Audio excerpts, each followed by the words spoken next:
നമ്മുടെ മുന്നിൽ രണ്ട് വെക്ടറുകൾ തന്നിട്ടുണ്ട്. രണ്ടെണ്ണമല്ല, മൂന്നെണ്ണം തന്നിട്ടുണ്ട്. അപ്പോൾ ഗുണിക്കലുകളും മൾട്ടിപ്ലിക്കേഷനും ഡിവിഷനും ഹരണവും ഒക്കെ ഒന്ന് നന്നായി അറിഞ്ഞിരിക്കാൻ വേണ്ടിയാണ്. അപ്പോൾ ആദ്യം തന്നിരിക്കുന്നത് AB/C ചെയ്യാനാണ്. എ എന്ന് പറഞ്ഞാൽ 28.3 ആംഗിൾ 45, ബി എന്ന് പറഞ്ഞാൽ 30 ആംഗിൾ -30, സി എന്ന് പറഞ്ഞാൽ 10 ആംഗിൾ 0 അപ്പോൾ എ ഇൻറ്റു ബി ആദ്യം കാണണം. 28.3-നെ 30 കൊണ്ട് ഗുണിക്കുക. ആംഗിൾ 45-നോട് കൂടി -120 കൂട്ടുക. അതായത് മൾട്ടിപ്ലിക്കേഷൻ ആവുമ്പോൾ കൂട്ടുകയാണ് ചെയ്യുക. അത് ചെയ്ത് കഴിയുമ്പോൾ ഉള്ള റിസൾട്ട് 849 ആംഗിൾ 45-ൽ നിന്ന് 120 പോയാൽ -75 ഡിവൈഡ് ബൈ 10 ആംഗിൾ 0 ആണ്.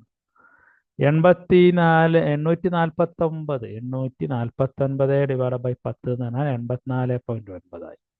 75-ൽ നിന്ന് -75-ൽ നിന്ന് 0 പോയാൽ അതേ ആംഗിൾ തന്നെ ആയി. So 84.9 angle -75 result. അടുത്തത് ഈ BC/A ആണ് കാണാനായിട്ട് പറഞ്ഞത്. BC എന്ന് പറഞ്ഞാൽ 30 × 10 300 വരും. ആംഗിള് -120-ഉം 0 രണ്ടും കൂടെ ആഡ് ചെയ്യുമ്പോൾ -120 വരും. പിന്നീട് 300-നെ 28.3 കൊണ്ട് ഡിവൈഡ് ചെയ്യുകയും ആ 120-നെ -45 മൈനസ് ചെയ്യുകയും ചെയ്താൽ 10.6 ആംഗിൾ -165 ഡിഗ്രി കിട്ടും. എളുപ്പമാണ്. 3 മാർക്കിൻ്റെ ക്വസ്റ്റ്യൻ ആയിട്ട് ചോദിക്കാൻ സാധ്യതയുള്ള പ്രോബ്ലമാണ്. Thank you for watching this video.